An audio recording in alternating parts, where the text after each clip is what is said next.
Skål. Skål.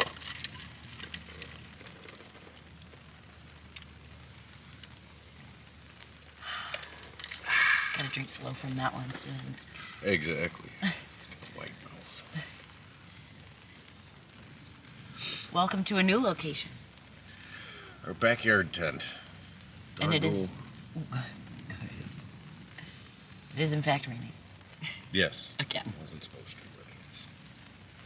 Well, it was supposed to. That's why I was going to go to camp, and that didn't because it was supposed to rain all weekend. Doggo had surgery, so we didn't want to take him out to camp and get him dirty and riled up and running around because he's supposed to take it easy, which he does well at home, as you can see. He's taking it easy and recovering. So we decided to play in our weekend tent, which is kind of... I got this, and we'll get into what it is. I don't think we've talked about it on the channel. I know I've ranted about it a lot, but I had to go to Ethelmark War Practice to drop off some gear to other Hamiltons, and I didn't want to bring our big tent because obviously they was still set up at camp, and it was a pain, and I was only there one night. So I got this, what some would call a Bushcraft tent. A solo camping tent, a backpacking tent, and it's not a tent. It's a piece of canvas. It's a tarp. And that's where I've been ranting about, I think, all summer.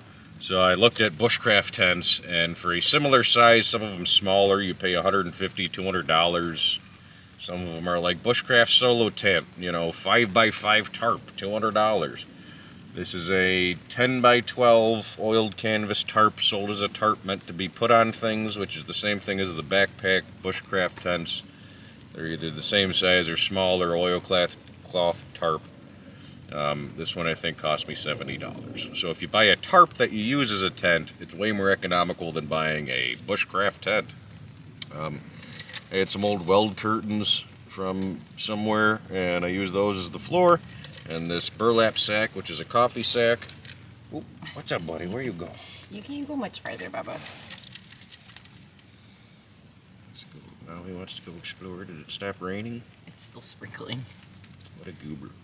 Careful. Yep, an old coffee sack, which is just an old burlap sack I got at the flea market. To fit it all.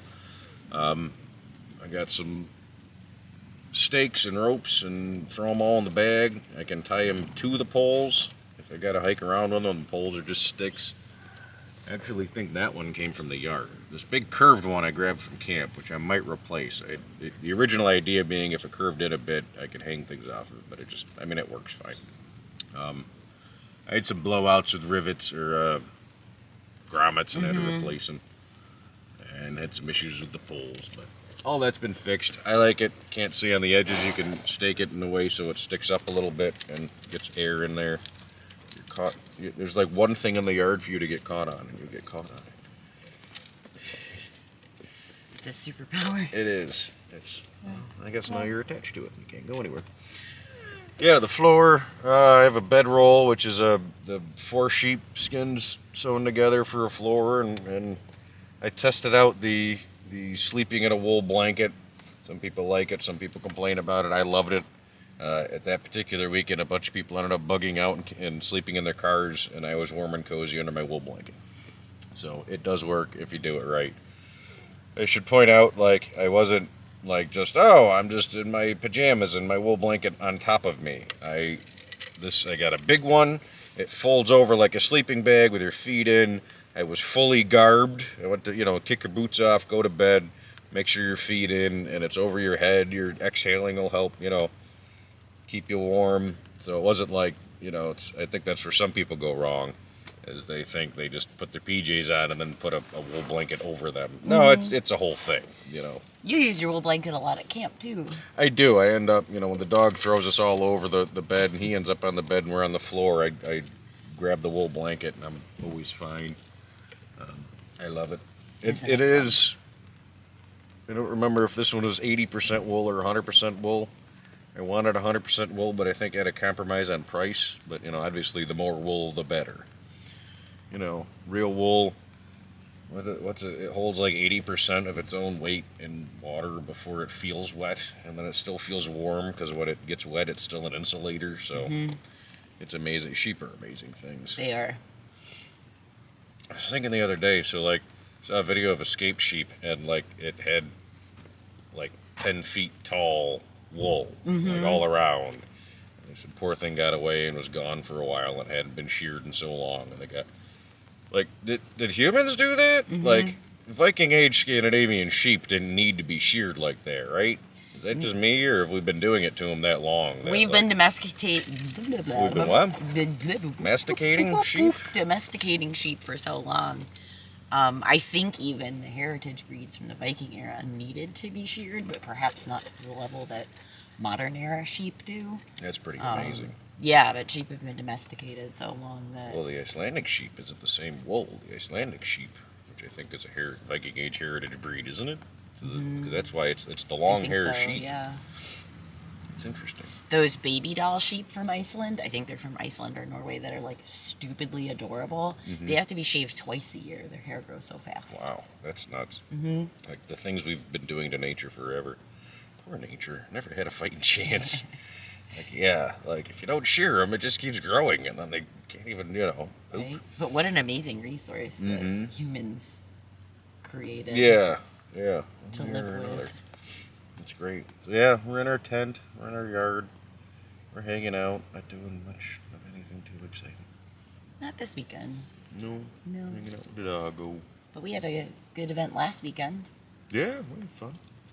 We had people out for our annual Labor Day event, and we took an adventure to the fairgrounds, where there was a brand new Renaissance fair that they just started this year, just for something fun and different to do. We all went on a raid and it was the CNY Ren Fair at the That's Chenango the Central County. New York Ren Fair, Yep, yeah. at the Chenango County Fairgrounds.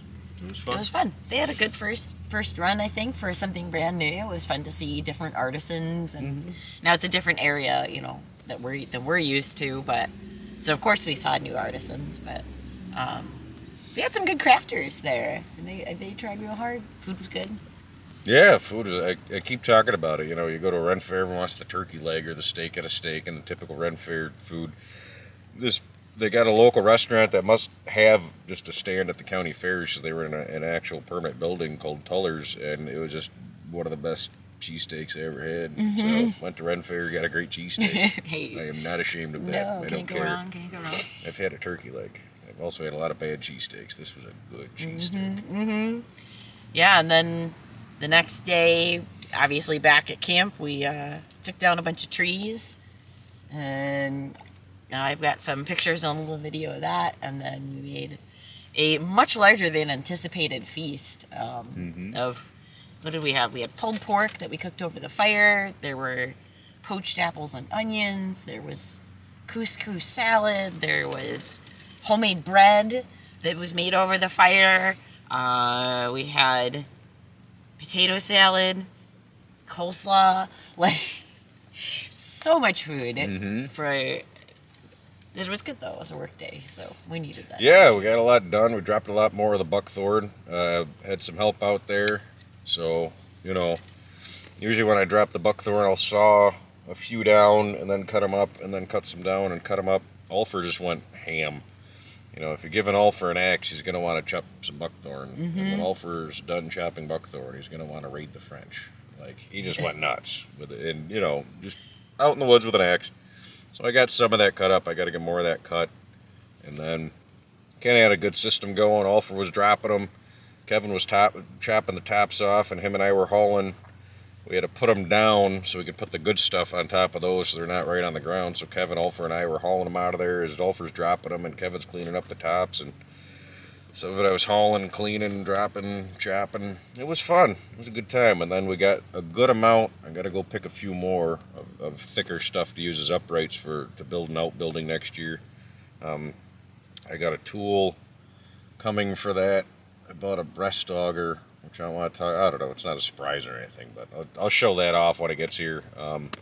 Having more bits potentially made for that, but we'll see. And we'll talk more about that when it gets here. I don't want to spoil anything, or I want to show it off, and I'm sure it'll be cool. Don't want to give away all the secrets, No, so we have something else to talk about. Something else to talk about if it doesn't work or something, which I'm sure it will, but we'll see.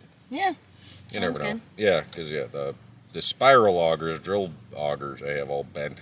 These are spoon augers, which are actually period from the Mastermere find, and Google that. That's cool. That'll be fun to play with. Mm-hmm. I look forward to that. Really, that's all we're doing. We're hanging out. Got our Garb on. It's trying to rain on us. Hanging out in a little tent in the yard like a couple of little kids. It's fun. You should try it. Highly recommend. I said it's supposed to storm up at the property. Here we're getting sprinkles. They got a bad storm last night. It's supposed to storm today and tomorrow. I was going to grab this bad boy and go camp up by the fire pit and do a bunch of solo stuff and talk and rant and play with stuff and do some solo travel cooking, and it just wasn't in the cards with the storms. But I might try to get that done. I was going to take advantage. I feel bad. I was going to take advantage of my wife having to stay home with the dog this weekend, so I wouldn't feel bad. Like, now I'm going to camp. You stay home. So we'll see. In his defense, I offered that as an option. She did. She was okay with it. I know I would have felt bad, but also I know even when he's feeling good, he sleeps all day. So yeah, he's easy to take care of. So I don't know if I'm going to have another opportunity to do that. Well, maybe next weekend. We'll see. We'll see.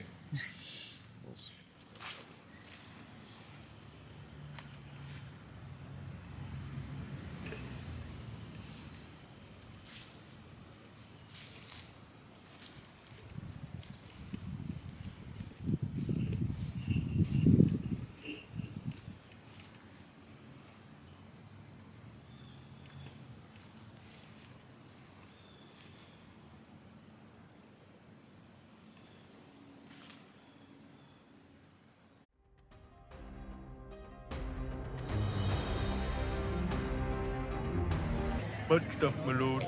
Perfect.